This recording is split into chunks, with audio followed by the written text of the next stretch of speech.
오늘 누가복음 15장의 말씀을 한 절씩 교독으로 봉독하도록 하겠습니다. 제가 먼저 보겠습니다.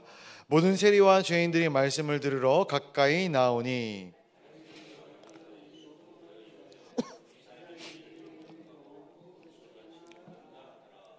예수께서 그들에게 이 비유로 이르시되 너희 중에 어떤 사람이 양 100마리가 있는데 그 중에 하나를 잃으면 99마리를 들에 두고 그 잃은 것을 찾아내기까지 찾아내지 않느니라. 또 찾아낸즉 즐거워 어깨에 메고 집에 와서 그 벗과 이웃을 불러 모으고 말하되 나와 함께 즐기자. 나의 잃은 양을 찾아내오노라 하리라. 내가 너희에게 이르노니 이와 같이 죄인 한 사람이 회개하면 하늘에서는 회개할 것 없는 의인 99으로 말미암아 기뻐하는 것보다 더하리라. 어떤 한 여자가 하나를 잃으면 등불을 켜고 집을 쓸며 찾아내기까지 부전히 찾지 아니하겠느냐. 또 찾아낸즉 벗과 이웃을 불러 모으고 말하되 나와 함께 즐기자. 잃은 드라크마를 찾아내오노라 하리라. 내가 너희에게 이르노니 이와 같이 죄인 한 사람이 회개하면 하나님의 사자들이 앞에 기쁨이 되느니라. 또 이르시되 어떤 사람에게 두 아들이 있는데 그 둘째가 아버지에게 아버지여 제 같은 중에 내가 돌아올 불깃을 내게 주소서 하는지라. 아버지가 그 살림을 각각 나누어 주었더니 그 며칠이 안 되어 둘째 아들이 재물을 다 모아가지고 먼 나라로 가 거기서 허랑방탕하여 그 재산을 낭비하더니 다 없앤 후 그 나라에 크게 흉년이 들어 그가 비로소 궁핍한지라. 가서 그 나라 백성 중 한 사람에게 붙여 사니 그가 그를 들로 보내어 돼지를 치게 하였는데 그가 돼지 먹는 쉬엄 열매로 배를 채우고자 하여 주은 자가 없는지라. 이에 스스로 돌이켜 이르되 내 아버지에게는 양식이 풍족한 품꾼이 얼마나 많은가. 나는 여기서 주려 죽는구나. 네.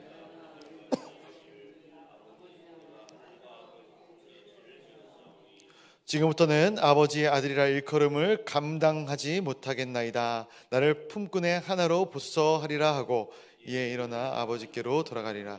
아직도 여리가 먼데 아버지가 그를 보고 치근히 여겨 달려가 목을 안고 입을 맞추니 아들이 이르되 아버지 내가 하늘과 아버지께 죄를 지었사오니 지금부터는 아버지의 아들이라 일컬음을 감당하지 못하겠나이다 하나 아버지는 종들에게 제일 좋은 옷을 내어다가 손가락질을 끼우고 발에 신을 신기라.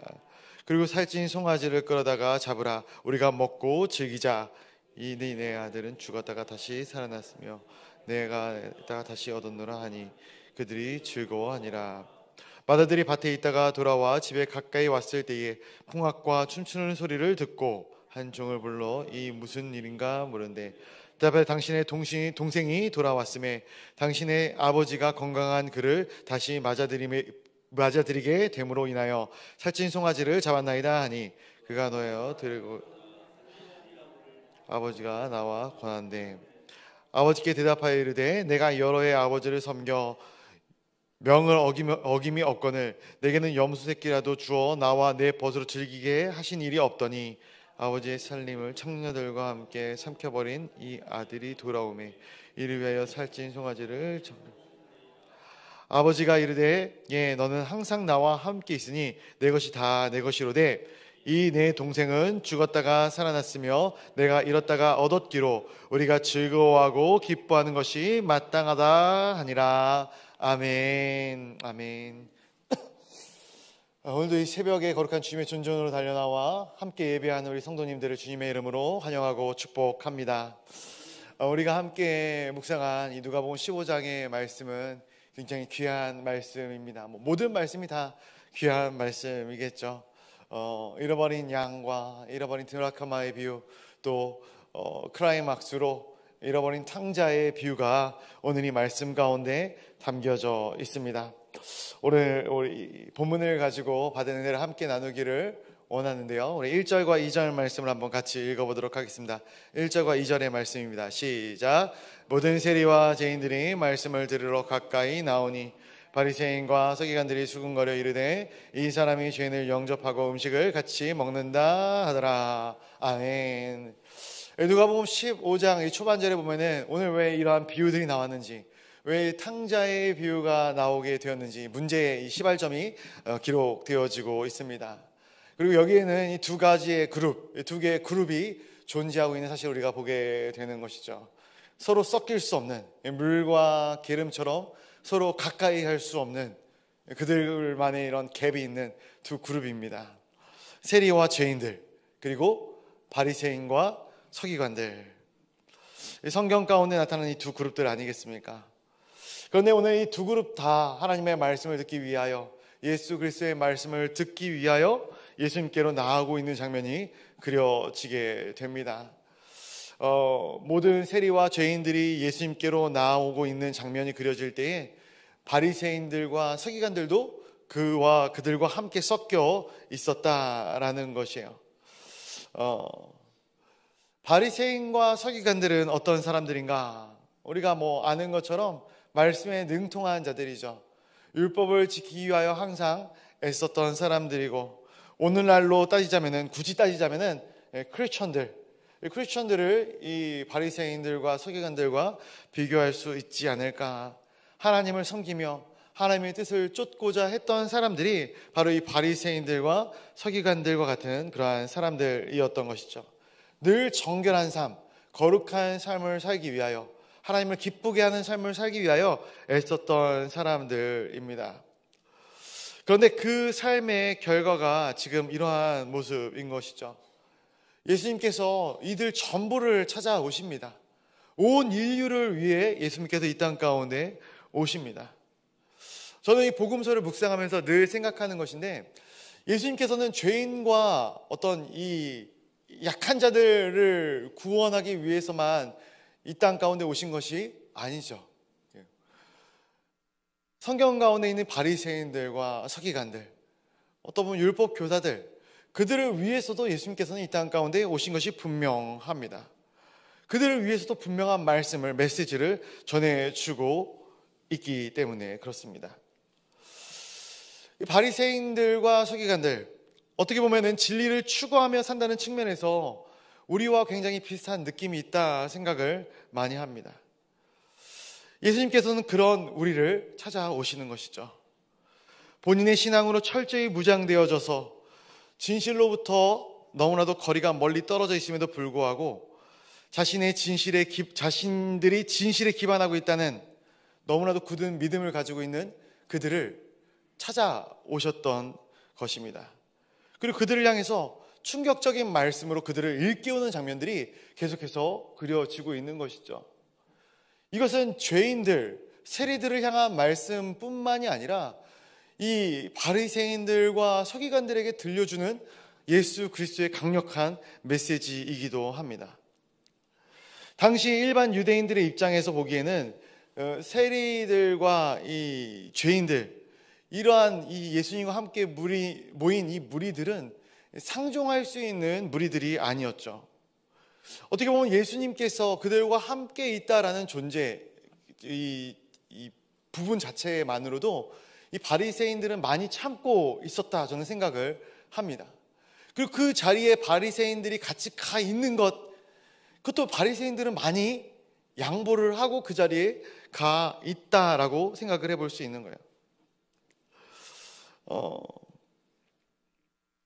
그런데 문제는 그 자리에서 이 바리새인들이 마음 가운데, 물론 예수 그리스도의 말씀을 좋은 마음으로 들으려고 했던 이 바리새인과 서기관들도 있을 수 있었을 것이다 생각을 해요.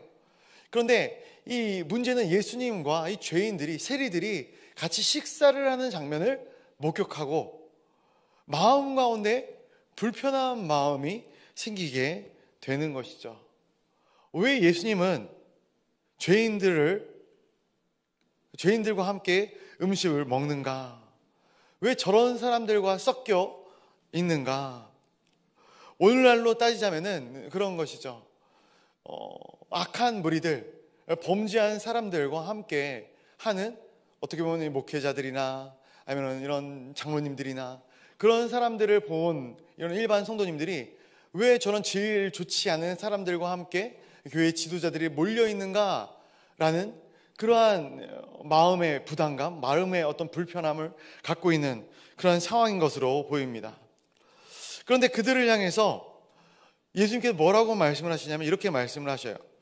너희 중에 4절에 너희 중에 어떤 사람이 양 100마리가 있는데 그중 하나를 잃으면 99마리를 들에 두고 그 잃은 것을 찾아내기까지 찾아다니지 아니하겠느냐. 지금 바리새인들이 예수님을 무엇을 티를 잡아내고 있는 것이냐면은 계속해서 예수님은 죄인들과 함께 있는다라는 것이죠. 계속해서 예수님은 성결하지 못한 행동을 하고 있다라는 것이에요. 그런데 그러한 이 바리새인들의 이 이야기에 예수님께서는 어떠한 말씀으로 응답을 하시냐면은 우리가 성화에서 자주 봐왔던 이 목자의 이미지로서 예수님께서 이 바리새인들에게 답을 해주고 있는 것이죠.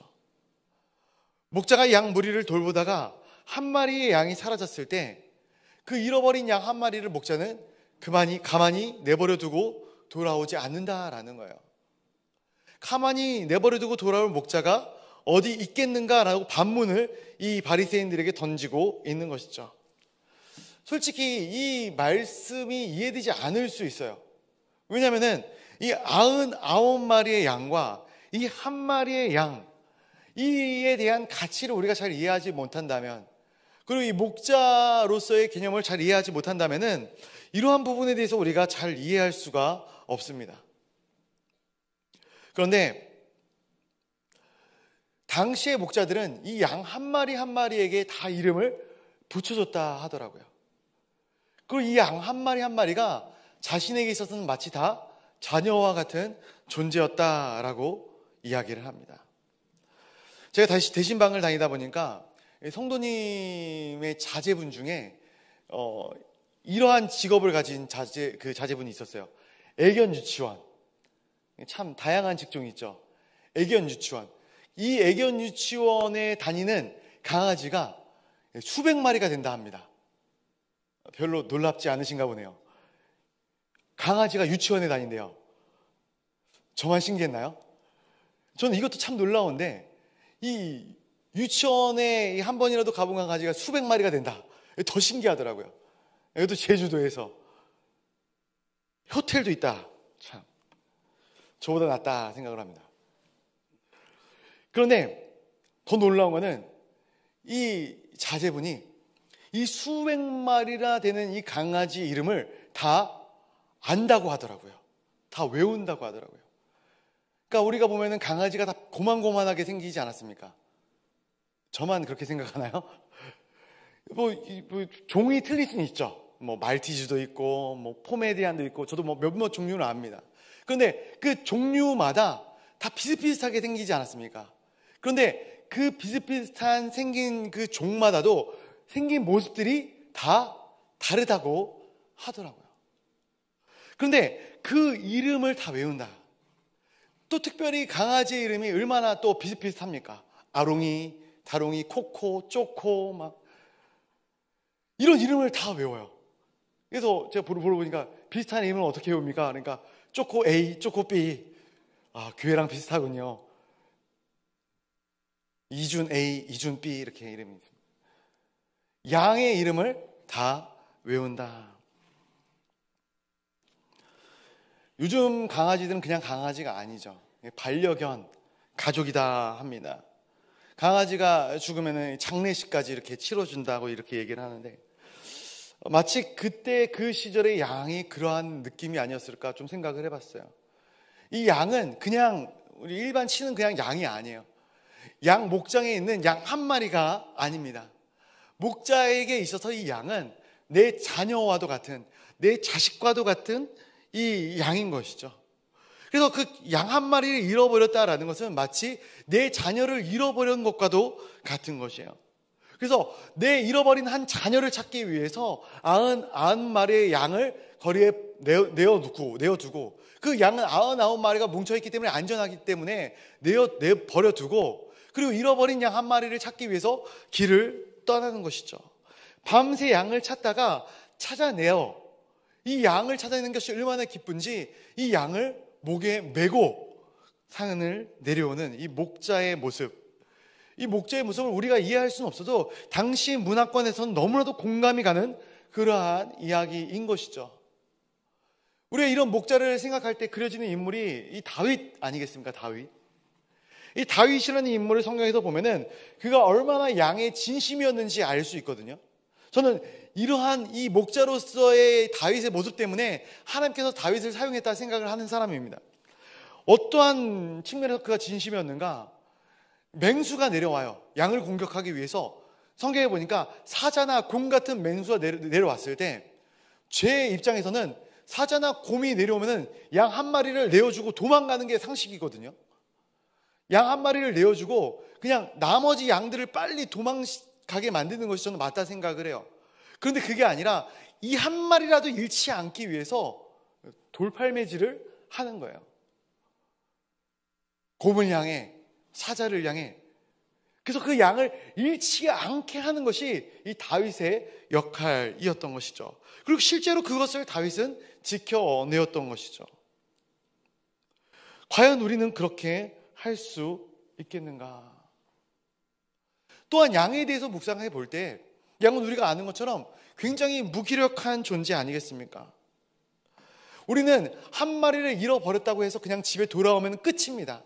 그러나 양은 스스로 주인을 찾아낼 힘이 없는 것이죠.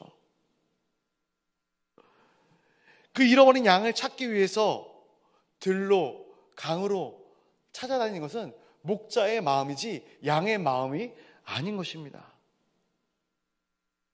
오늘 예수님께서는 바리새인들과 서기관들을 향해서 너희 눈에는 이 세리와 죄인들이 잃어버린 양으로 보이지 않느냐, 그 말씀을 하고 계시는 것이죠. 요즘 세상은 굉장히 효율적이고 생산적인 것들을 따지는 세상이에요. 저도 효율적인 걸 좋아합니다. 저도 생산적인 걸 좋아해요. 성향 자체가 그렇다 보니까 저는 비효율적이고 생산적이지 못한 그러한 것들을 되게 싫어해요. 일을 하는데도 생산적이지 못하게 일을 하면은 되게 답답하다 여겨요.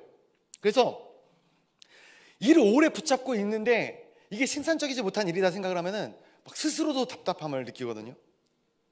비합리적인 것, 부조리한 것, 생산성이 떨어진 행동들. 그런데 제가 사역을 하다가 느끼는 것이 뭐냐면은 사랑이라는 것, 사역이라는 것, 특별히 신방 같은 것도 그렇고 이게 정말로 비생산적이고 비효율적이다 생각을 하게 되더라고요. 특별히 사랑은 더 그렇습니다. 교회가 어떠한 물질을 추구하는 공동체라면 굉장히 효율성과 생산성이 떨어지는 공동체이죠. 가난한 자들을, 병든 자들을 돌볼 이유가 어디 있겠습니까? 돈을 벌려면 그런 일을 할 필요가 없죠. 그런데 더 생산성이 떨어지는 일이 있더라고요. 사역이 있더라고요. 성경에 보니까. 저는 참 대단하다 생각을 합니다. 뭐냐면은 예수 그리스도의 십자가. 아무리 용서하고 용서해도 또 용서해도 호세아의 아내 고멜처럼 또 다시 세상을 향해 뛰쳐나가는 그러한 모습들이 우리네들의 모습이 아닌가. 그런 우리를 용서하고 불러주시고 왜 또 다시 일으켜 세워주시는지. 정말로 비효율적인 사랑 아닙니까? 정말로 비효율적인 사역 아니겠습니까? 오늘 본문에서도 마찬가지죠. 잃어버린 양의 경우 목자가 찾아오지 않으면 영원히 돌아올 수 없는 것이죠. 양이 제 발로 주인을 찾아올 수 없기 때문입니다. 신앙의 비밀은 여기 있다 생각을 합니다. 주인 되신 분이 찾아오셔야지만 양은 비로소 주인을 찾을 수 있는 거예요. 살아날 수 있는 것이에요. 오늘 예수 그리스도께서는 잃어버린 양 한 마리를 찾으시는 하나님 아버지의 마음, 그 마음을 바리새인들아, 서기관들아, 너희가 좀 깨닫기를 원한다 말씀해주고 있는 것이죠. 너희 눈에는 하등 쓸모없는 죄인들과 서기관들, 세리들일지 모르겠지만, 그들이 저주받은 자들처럼 보일지 모르겠지만 하나님의 눈으로 이들을 바라본다면 이 사람들은 잃어버린 양들이기 때문에 예수님께서 이들을 찾지 않으신다면 이 사람들은 하나님을 만날 수 없는 그런 사람들이다라는 것입니다. 그래서 오늘 예수님께서 7절 말씀에 뭐라고 이야기를 하시는가? 우리 7절 말씀 한번 같이 읽어보도록 하겠습니다. 7절입니다. 시작. 내가 너에게 이르노니 이와 같이 죄인 한 사람이 회개하면 하늘에서는 회개할 것 없는 의인 99으로 말미암아 기뻐하는 것보다 더하리라. 아멘. 얼마 전에 신방을 가는데 세가족 신방을 갔습니다. 그런데 같이 동행하는 권사님이 한껏 상기된 표정으로 동행을 하시는 거예요. 무엇이 그 권사님을 그렇게 상기되게 만들었는가?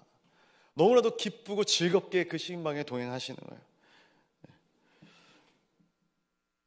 보니까 그 권사님이 저희 교회로 인도한 그 가정에 신방을 갔기 때문에 그 권사님이 그렇게 기쁘고 감사했던 것이죠. 얼마나 기쁘고 감사했을까. 막 이렇게 제가 아직도 그 모습이 눈에 선하네. 방방방방 이렇게 뛰시더라고요. 어쩌면 우리 안에 이러한 감격의 기쁨을 잃어버렸기 때문에 우리는 여전히 99마리의 무리에 들어있다는 사실만으로 만족한 그러한 신앙생활을 하고 있지는 않은가, 한번 고민해 볼 필요가 있을 것 같습니다. 또 다른 비유를 예수님께서 들어 말씀하십니다. 우리 8절 말씀도 한번 같이 읽어보도록 하겠습니다. 8절입니다. 시작. 어떤 여자가 10드라크마가 있는데 하나를 잃으면 등불을 켜고 집을 쓸어 찾아내기까지 부지런히 찾지 아니하겠느냐. 아멘. 잃어버린 양 비유 다음에 한 드라크마의 비유가 나오게 되죠. 잃어버린 한 드라크마에 대한 비유입니다. 이 한 드라크마, 한 데나리온 같은 단위입니다. 당시 노동자의 하루 품삯이다. 저는 한 10만 원 정도로 측정을 한번 해보자면은 한 여자가 100만 원 정도가 있었는데 그 중에 한 10만 원을 잃어버렸다 생각을 해볼 수 있어요. 많다면 많을 수 있고 적다면 적을 수 있는 그러한 금액일 것으로 생각이 되어집니다. 근데 이 여인이 지금 이 금액을 찾으려고 집 이곳저곳을 쓸며 찾고 있다라는 거예요. 이것이 찾는 사람의 마음이다. 저는 솔직히 이것이 잘 이해가 되지 않았어요. 저는 솔직히 물건을 잘 잃어버리는 사람 중에 하나거든요. 저는 잃어버리면 좀 마음이 불편하지는 않아요. 그렇기 때문에 이 말씀에 대해서 그렇게 크게 공감을 하지 못했거든요. 그런데 저희 집에 보니까 저를 닮아 물건을 잘 잃어버리는 인물 하나와 저와 닮지 않아 물건 잃어버리는 것을 극도로 싫어하는 사람 한 명이 살고 있습니다. 제 딸과 제 사모입니다. 제 아들의 성향은 아직 잘 모르겠어요. 저희 예슬이는 물건을 잃어버리기도 저를 닮아서 굉장히 태평해요. 어딘가 있겠지 이런 생각을 늘 하고 있는 것 같아요. 그런데 저희 사모는 잃어버린 것을 찾을 때까지 참지를 못해요. 무조건 그걸 찾아내야 두 발을 뻗고 잠을 잘 수 있는 그러한 존재인 것이죠. 물론 성격의 차이일 수도 있지만 저는 이것을 참 생각을 하면서 그런 생각을 합니다. 물건을 얼마나 더 소중하게 생각하는가, 그 물건을 얼마나 더 아끼는가. 제 아이는 남이 그것을 사줬기 때문에 그것을 아끼지 않을 수 있죠. 그러나 제 아내는 정말로 피 같은 사례로 아끼고 아껴가면서 그것을 장만했기 때문에 그것을 아껴가면서 사용하는 것이죠. 누가 찾는가? 누가 찾는 것인가? 더 아끼는 사람이 찾는 거예요. 더 소중히 여기는 사람이 그 물건을 찾는 거예요. 이것은 단순히 이 한 드라크마가 아니라 소중한 한 드라크마인 것이죠. 이 여인에게 있어서는 굉장히 소중한 드라크마인 것이에요. 교회라는 공동체가 어떤 공동체입니까? 교회라는 공동체가 운영되기 위해서는 물론 물질도 중요합니다. 시스템도 필요합니다. 이것이 중요하지 않다라는 것이 아닙니다. 그러나 교회라는 공동체에 있어서 가장 중요한 것은 영혼입니다. 교회 공동체에서 가장 본질은 영혼이에요. 그 어떤 것도 영혼과 견줄 수는 없어요. 교회가 이 구원에 대한 초점을 잃어버린다면 다 잃어버린 것 아니겠습니까? 본질을 잃어버린 것이기 때문에 그래요. 그래서 지금 이 한 드라크마를 찾아냈어요. 10만 원 남짓한 하루 일당입니다. 그런데 이 10만 원 남짓한 하루 일당을 찾아낸 이 여인의 반응이 너무나도 웃겨요. 자, 이 하루 일당을 찾아낸 이 여인이 무엇을 합니까? 7절에 보니까 7절이 아니죠. 8절에 보니 8절이 아니라 죄송합니다. 9절에 보니까 우리 9절 말씀 한번 같이 읽어보도록 하겠습니다. 9절 보겠습니다. 시작. 또 찾아낸즉 벗과 이웃을 불러 모으고 말하되 나와 함께 즐기자. 이른 드라크마를 찾아내었노라 하리라. 아멘. 어떻게 하고 있습니까? 벗과 이웃을 불러 모아 나와 함께 즐기자. 잔치를 벌이고 있는 것입니다. 잔치를 벌이고 있어요. 정말로 이해가 안 되죠. 저는 이거 보면서 배보다 배꼽이 더 크겠다 이런 생각을 해요. 벗과 이웃을 불러 모아서 잔치를 벌이면 내 하루 일당 이상의 것들이 소비가 될 것입니다. 이것이야말로 정말로 비효율의 극치가 아니겠습니까?